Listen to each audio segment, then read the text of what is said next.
All right, guys, so we are back on day 2 of trying to get the crew cab short bed running. I made a short little trip to Harbor Freight and got some tools that will hopefully help us get this truck running right. So I got a little, I believe these things are called a bump starter. You hook it up to your starter solenoid. You can kind of just crank the engine over by pushing on the button. Pretty cool. Not necessary, but it should help me get this done by myself a little bit easier. And most importantly, I've been wanting to use one of these things since I was a little kid, watching TV and seeing guys like try to diagnose an engine and get them started. So this is a timing light. I've never had one of these since most of the mechanical work that I've been doing has been on diesels and we don't really use these things. But obviously with this thing being a 460, and with me thinking that it's way out of time, I went ahead and got one of these things. So I'm pretty excited to, try it out and see if I can be like those guys on TV, horsepower TV, trying to time the engine. But anyways, yeah, let's jump right into it. So the first thing that I did is I could never find the timing marks on the harmonic balancer on this thing. So I went ahead and cleaned it really nice. And then once I finally removed the nice layer of built up grease from it, I was able to find the timing marks. And I went ahead and marked top dead center, 0 degrees. And then I marked 10 degrees before top dead center, which I believe is where from factory these things are supposed to be timed at. So we marked 0 degrees top dead center so that we can install the distributor again right at top dead center. We'll obviously confirm on the cylinder to make sure that it is at top dead center. And then again, that 10 degrees before top dead center is what we're going to go off of with the timing light once this truck is running, hopefully. As you would say, not my problem. They are.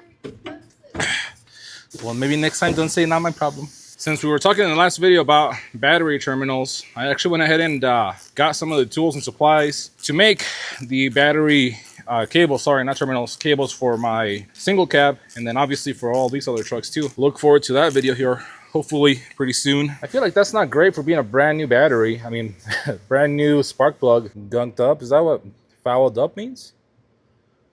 I'm gonna look into it. Now that we have our battery, why do I keep saying battery? Our spark plug out of this hole, we're gonna spin the engine over with our finger in the hole until it blows it out. Once it does, so when the piston's moving up under its compression stroke, both valves will be closed. And that air is going to want to push out your finger. So once it does that, you'll know that it's a top dead center. Last time that we did it, I really wanted to play with my endoscopic camera. So we stuck that in the hole. But I believe Justin said that we could just do that. And I've never tried that method, so I'm going to give it a shot.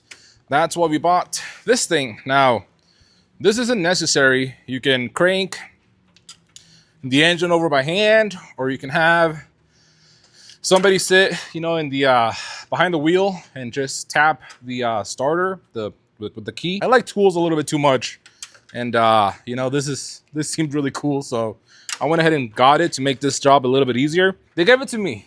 It was free. They gave it to me.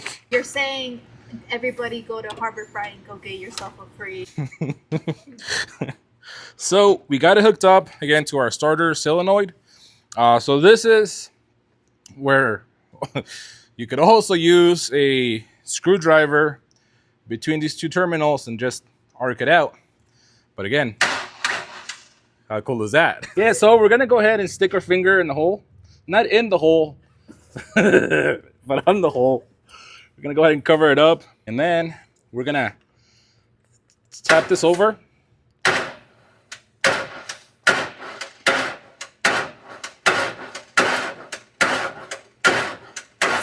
There it is. So I don't know if you guys heard that little puff of air. It blew past my finger.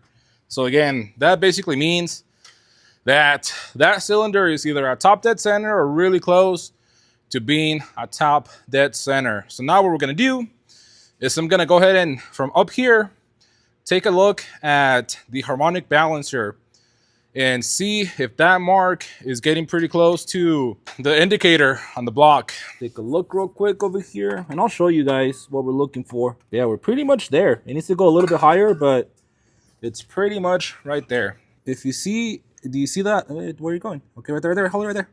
Right there. So do you guys see that little triangle right above that yellow line? Okay, that rectangle right there.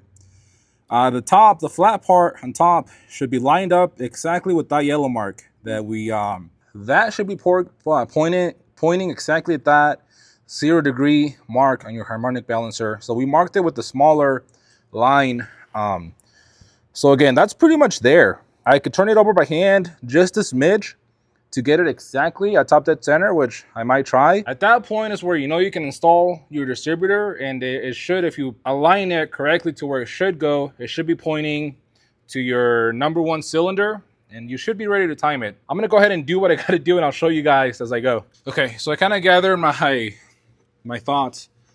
So with the cylinder where it's at, again, pretty much at top dead center or really close. The distributor, and again, excuse me, I'm not super fluent with all this stuff. The little arm inside of there, I'll learn what it's called, should be pointing basically at cylinder 7, which on this engine, a 460, and most Ford engines, it goes 1, 2, 3, 4, 5, 6, 7. So it should be pointing basically not quite at the corner of the block, but the cylinder right before then. So I'm gonna go ahead, take off the cap, and see where this thing is pointing, which, as you can see, so this little arm is pointing closer to cylinder number 3.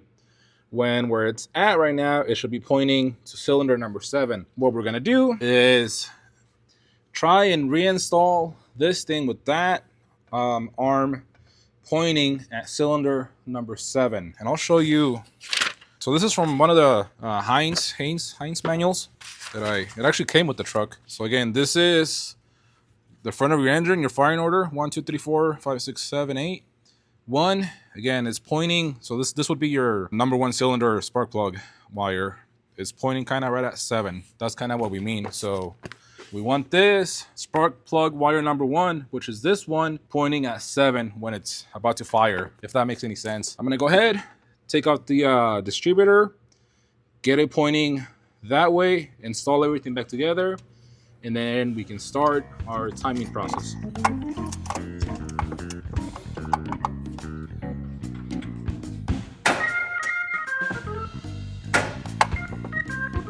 I believe we have this thing timed correctly. So right now we have the distributor seated all the way into the intake manifold. We have this arm pointing to cylinder number 7, and the harmonic balancer is at 0, at top dead center, down on our mark right there. So all of that is telling me that we should be at least at 0 degrees top dead center, which is where we need to be. So what we're gonna do now is put the retaining clip back in the distributor. We're gonna snug it up. We're not gonna get it tight, but we're gonna snug it up so that we can start actually checking where at this thing is in timing. Okay, so I believe I have my timing light set up correctly. I mean, it's definitely on. So I think we're on to something. It came with a few connections that you got to do. The first one, a clamp on your spark plug wire, cylinder number 1, a positive and a negative, and then this one, which is a dwell one, which I believe we don't need. We'll see. But yeah, I believe now we're ready to actually use this thing. So I'm gonna go ahead, see if I can get the truck started and time this thing.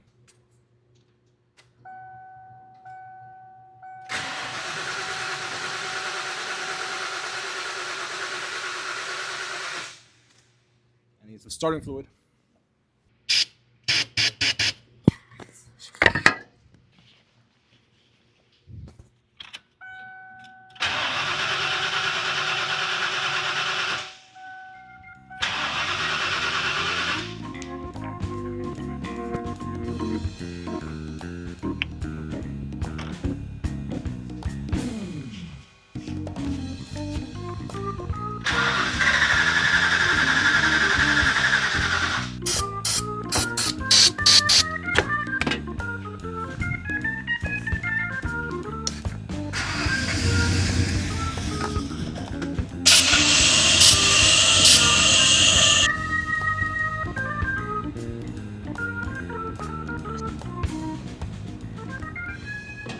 And what's wrong with it?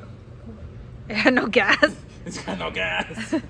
Okay, guys, so after messing around with this thing for a little bit, we got it running finally, and we got it running beautifully. We did end up having to do new fuel, as you saw by those last couple of clips. I was not having good luck with getting the truck running. Amongst a few other things, we got fresh fuel in it because God knows how old the gas was in this thing. So we got new fuel. We tested the fuel pressure. And then we reclocked the distributor one more time, which I feel like it's still a little bit off. But I finally was able to get it running. I said it was running beautifully, sounding amazing for a total of like 2 minutes. And then, well, let me show you.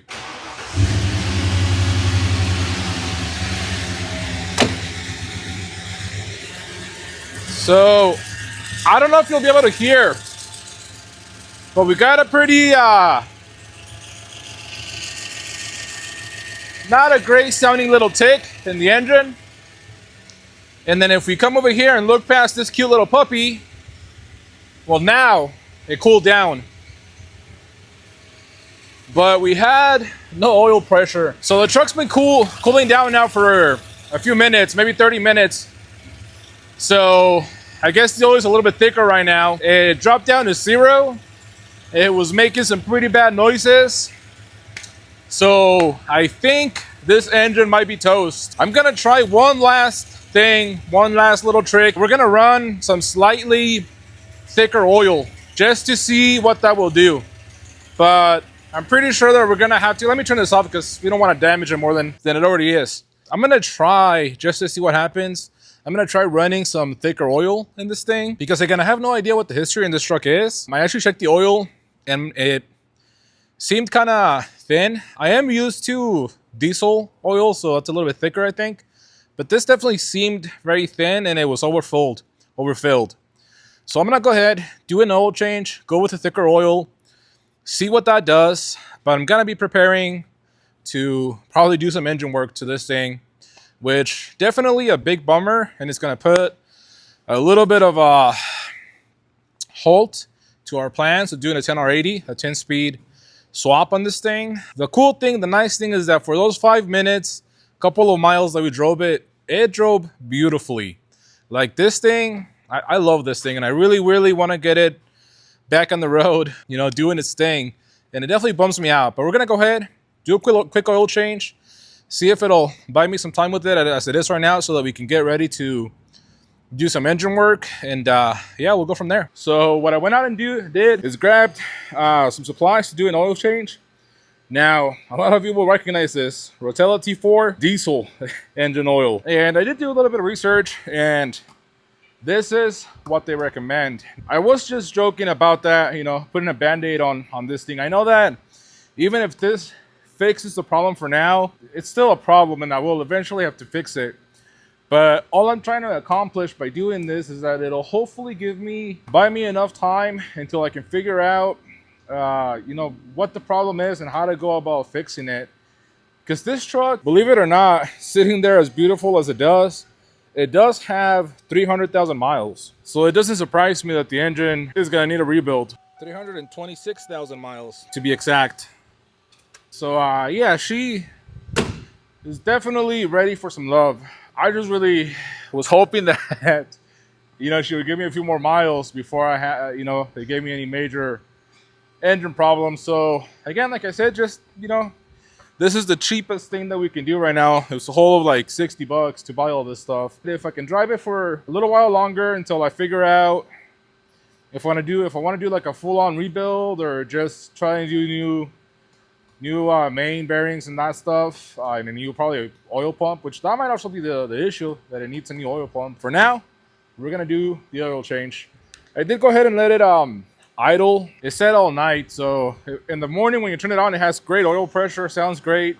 It's just after it gets some miles on it that it drops the oil pressure and it starts sounding pretty bad. So fired it up for a few minutes, got some temp in it so that the already thin oil runs out of it a little bit easier. So yeah, I'm gonna go ahead, knock out this oil change. We'll fire it up again, maybe take it for a drive again and see what it does.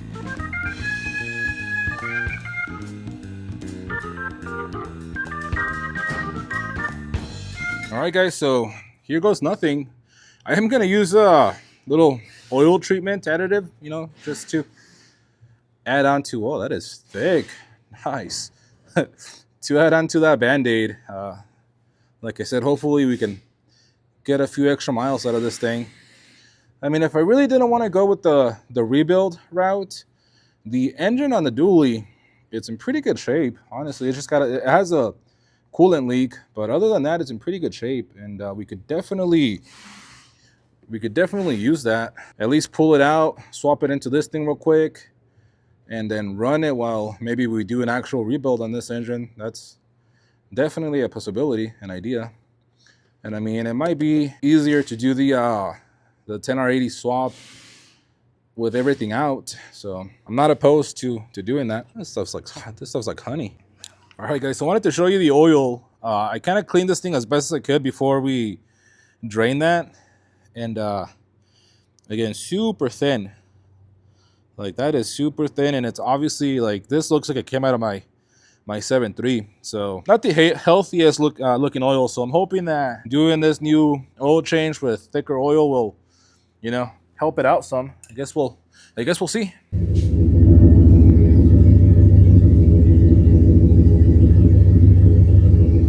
You can't tell me that doesn't sound mean. I freaking love a big block 460. Obviously, like you said, like you see, we have it running. I'm gonna let it warm up a little bit. Then we'll go ahead, take it on a little test drive, see what it feels like, see if it still loses oil pressure. And if it does, it's not the end of the world. Like I said, we've got that 460 on the dually that we're literally gonna pull out and probably throw away. Or actually, I think Justin wants it. So worst case scenario, we'll pull that out, we'll put this engine out, put that dually 460 in this thing, and we'll be good. Not a big deal. Or we'll just rebuild this one. Either one works. And yes, I know, it needs a power steering pump. No big deal. Well, guys, she made it way further than she ever did yesterday, and still holding great oil pressure and no weird noises coming from the engine. So, you know, Band-Aid is holding on. I'm gonna go ahead and put a couple gallons in this thing. Not too much yet, but just enough to make it back home, because, you know, the 460 is definitely thirsty.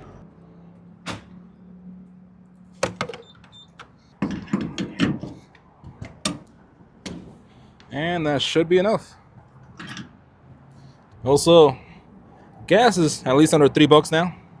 Guys, we freaking made it back to the shop, and she is running strong. Like, this thing runs strong.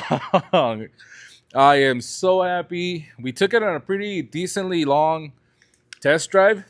I mean, about at least 10 times longer than yesterday. Oil pressure stayed nice and high. Didn't matter if it was idling or if it was at wide open throttle. She held on there, man. So I am so glad that at least I'm gonna have a nice-ish daily for who knows how long, honestly. But like I said, what I'm gonna be doing now is kind of just doing some research, you know, because this thing does have 26,000 miles. So it is definitely up there. So I'm gonna have to figure out what we're gonna do about that. If we're gonna do a full rebuild, I don't know. But I think the 10R80 swap is still underway. And by the way, for those of you that don't know what a 10R80 is Ford's newest 10-speed transmission. That's like on your new F-150s. Pretty much all new Fords have it. So that's what we're thinking about putting behind this thing. And should we probably address the engine problems first? Yeah, probably, but I don't know. I'm a little dumb, I guess. But yeah, dude, this truck, I love it. But for sure, one of the things that we're also going to be tackling is the interior, because unlike the outside, the interior is definitely showing its age. So we're gonna have to address that for sure. But yeah, no, she drives so good. Huge thank you for watching. Hopefully you liked the video. Hopefully you're excited for this build series. I know that it's a 7.5 at 460, and a lot of you guys don't like that. But trust me, we're gonna do some cool stuff with this that I think you guys are gonna like. So stay tuned, leave a like, leave a comment. Don't forget to subscribe, and I will see you for the next one.